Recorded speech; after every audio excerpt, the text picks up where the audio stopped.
Hello and welcome to Badminton Weekly with me, Jasmine Lim. It has been such an epic start to the 2024 season with the Asian League serving up non-stop action for us fans. And it unfortunately came to its end at the recently concluded Princess Sirivannavari Thailand Masters. Now, the first Super 300 event saw title droughts both broken and extended, as well as titles retained, so you can expect plenty to be talked about today. Fortunately for us, we have former Australian player and coach Jeff Doe to talk us through it all. Good to have you back, Jeff. Thanks for having me, Jasmine. It's nice to be back. Let's start with the craziest match on final Sunday, the women's doubles showdown between home stars Ben Yapar and Nuntakun Aimsat and China's world number 25, Li Yijing and Luo Shimin. Now the Thais, who were also the defending champions, were nearly outstaged, but they put on the performance of a lifetime, didn't they, Jeff? Yeah, it was an amazing performance. I think match of the day based on how many match points that they saved. They saved 7 match points in that finals. And look, it was the best third set you could ask for, and just the amount of mental strength that the sisters showed to get there at the end with the home crowd. I think they did amazingly. And the thing about home crowds is I think you can really use their energy to get inspiration and to push you along, but at the same time it can also be quite nerve-wracking. You feel like the whole country is on your back while you're trying to play and win the final. So I think they did so well, and they've obviously done it before. They won last year's, they made it to the finals at Thailand Open, so you can tell I think they really thrive off the home crowd support. And of course, playing against a Chinese pair, it's never going to be easy, so you can see that they're physically strong enough to last the whole time, but also mentally able to get through and win such an important title for them. And what a start to 2004 for the sisters. จริงๆต้องพวกหนูดีใจมากๆค่ะที่ได้ลงเล่นในไทยอีกครั้งหนึ่งแล้วก็รายการนี้เป็นรายการแรกของปีของพวกหนู2คนค่ะก็พวกเราก็พยายามเต็มที่แล้วก็มีเสียงเชียร์แฟนๆที่ให้กำลังใจเราอยู่เยอะมากๆเลยค่ะคือในแต่ละแต้มมันก็มีความตื่นเต้นค่ะเพราะว่ามันเป็นแต้มดิวด้วยถ้าเราพลาดไปสักแต้มนึงเนี่ยเราก็มีโอกาสแพ้ได้เลยค่ะแต่ก็พยายามคุมเกมแล้วก็คุมสภาพจิตใจของตัวเองเนี่ยให้อยู่ในเกมตรงนั้นแล้วก็พยายามแก้เกมค่ะThe Aimsat sisters definitely fired up the arena, and the home crowd were given more reason to celebrate when local mixed doubles favorite Dechapol Pravaranukrow and Sapsiri Teiratana Chai breezed past Malaysians Chung Tan Tie and Toh Yi Wei. Now, Jeff, you've got to say that Dechapol and Sapsiri had a perfect home tournament throughout the week. Yeah, definitely. Second title in a row, and to be honest, I miss them. And what I mean by I miss them, they've been doing well. They've been averaging a quarterfinal finish throughout the last year in 2023. But I felt like they just weren't where we've seen them before. And it's great to see them winning titles because I do think that they need that confidence to play well. I feel like they're a pair that if they're not playing too well or things aren't going quite that right, they often can't break through, but once they get that confidence, then of course they can beat any pair in the world, which we hopefully will see them start doing again. The reason why I really like watching them play is because their mixed doubles is a little bit less like traditional mixed doubles pair where the male player will stay at the back 99% of the time, the female player at the front. They're a little bit more doubles like, where Sapsiri's okay to be in the rear court and Dechapol okay to be in the front court. They set each other up very, very well, and they're kind of playing where they're trying to use each other's weapons as best as possible rather than using more of just one weapon of a big smash from the male player. When I did watch the match there, I think that the Malaysian pair probably not played to their greatest ability in the first set. I feel like they were more following the play rather than creating their own opportunities. But I think what happened at the end, it got a little bit tight. So I think Chen made some costly errors at 17-0, 18-0, and then at match point he hit that net kill out the side, which I wouldn't think that would be something that a player of that caliber would make that error on. So I think it's related to the pressure of the whole situation. But at the same time, it was the Thai pair, it was Sapsiri on the floor at 19-18 defending, and I think that was the point of the match for sure, that one. And yeah, so no discredit to the Thai pair for being able to keep the Malaysians under that pressure. But I feel like the Malaysians might be a little bit disappointed with their performance because I think they definitely did have their chances in that second set. Speaking of seizing opportunities, Jongkofan Kititarakul and Rawinder Prajongjai are resolute in pursuing their chances for a spot in Paris, despite facing a setback with a forced withdrawal in the first round due to injury. Now, the pair is fully aware that there is much work ahead before securing a spot in the Olympics. Let's hear more from them as they share their progress in the race to Paris. Next doubles from Thailand. Jongkofan Kititarakul, Rawinder Prajongjai. Honestly, in Tokyo, we not play very well, and we really regret about it because we cannot it's not working. We too excited, and maybe we too much pressure on ourselves, and we cannot show the performance 100%. That's why we want to do it again in Paris, and for sure we will prepare good more than in the Tokyo. In Tokyo, it is the first time of us, and we think we pressure ourselves too much and expect ourselves too much. We must to play well in every point, so we not enjoy in the game. We very strict, not enjoy. We must do well in every point. So if we can go to Paris, we will enjoy the game, just enjoy, so we will play well.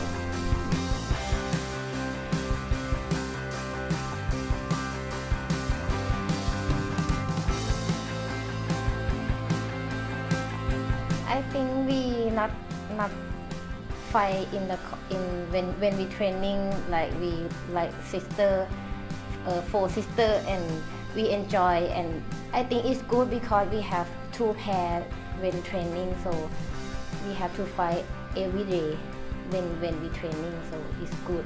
It's not bad to be fight each other. Every tournament very important for us.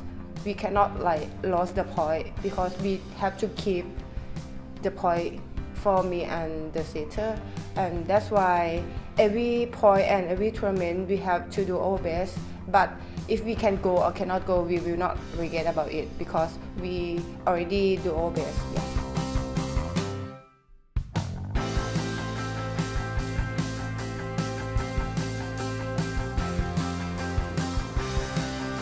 I think Olympic is same in the final.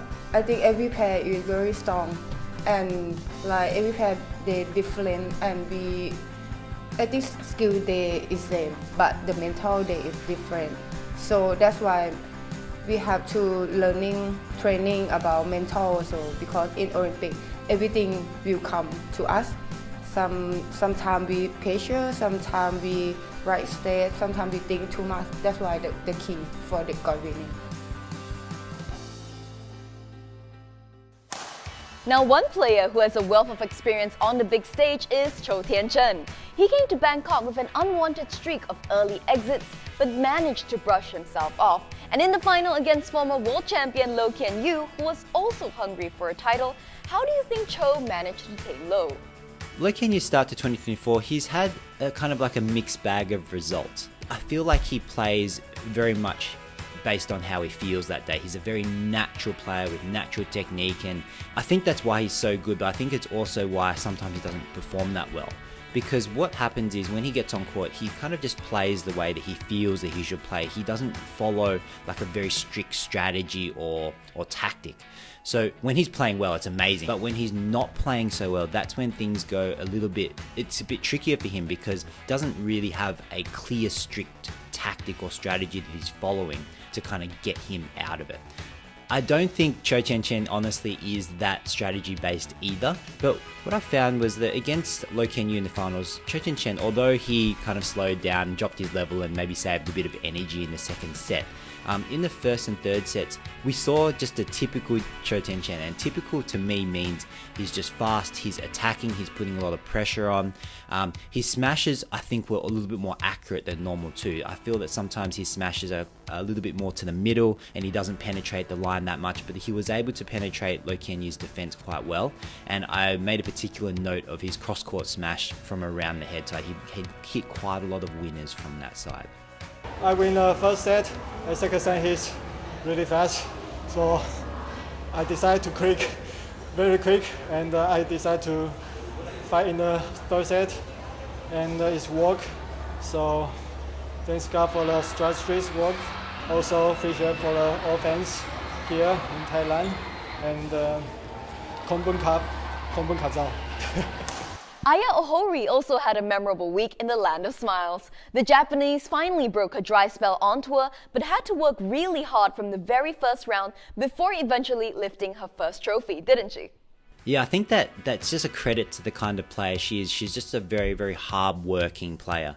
Like, she got through the first round 22-20 in the third set against Huang from Taipei. So it's amazing that she could do that and then win the tournament while beating the names such as Okuhara, got Busanan, and Katathong on the way. So in the finals against Katathong, I think that Katathong was playing amazingly in the first set. And then in the second and third set, it was almost like Ohori was just able to keep that pressure on.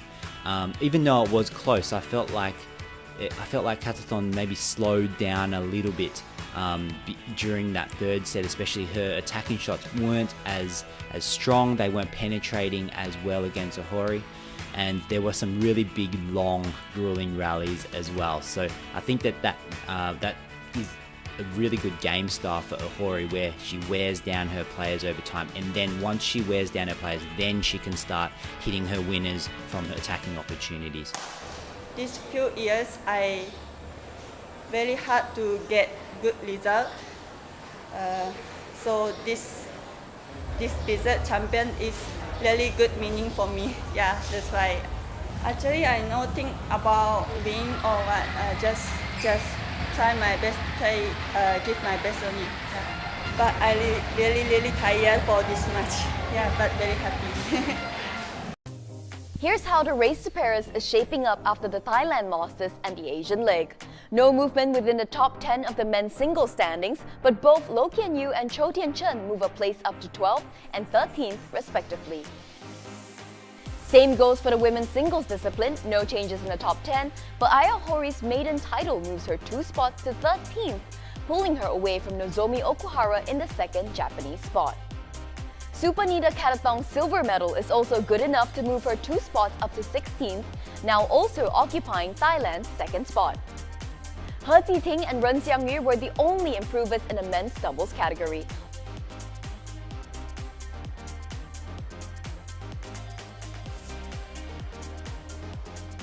While the Aimsat sisters moved just a spot up to 14th in the women's doubles. And finally, no changes at all in the mixed doubles standings as their title cements Dechapol and Sub-Series place in 5th. Now Jeff, the HSBC BWF World Tour will have a break before it continues on in Europe, but players will definitely be active still with the Asian Team Championships in a week's time. As a coach yourself, what will be important for the players right now, and what would you want them to keep in mind when looking ahead to the European tournaments coming up? Yeah, I think it's difficult because, of course, in a team event, you still want to be performing well for your country in terms of that. But I feel like it's hard to be on the road all the time and performing at your peak best all the time. So I feel like during any breaks, you should get home, you should just put a solid block of training in. It may mean that you are not 100% ready, as in rested and tapered and ready to perform at the team games, but at the same time, it is an Olympic year, so the focus really needs to be on the World Tour events. For those top 8-16 players, I think that there's going to be a little bit of a balance. At the same, while they may be already kind of qualified for the Olympics based on their ranking and they've kind of locked in their positions, of course any seedings at the Olympics can really, really help as well. So I think that picking and choosing which tournaments would be best, so maybe not picking all of them every week, but I feel that one tournament that all the players will want to play is the French Open.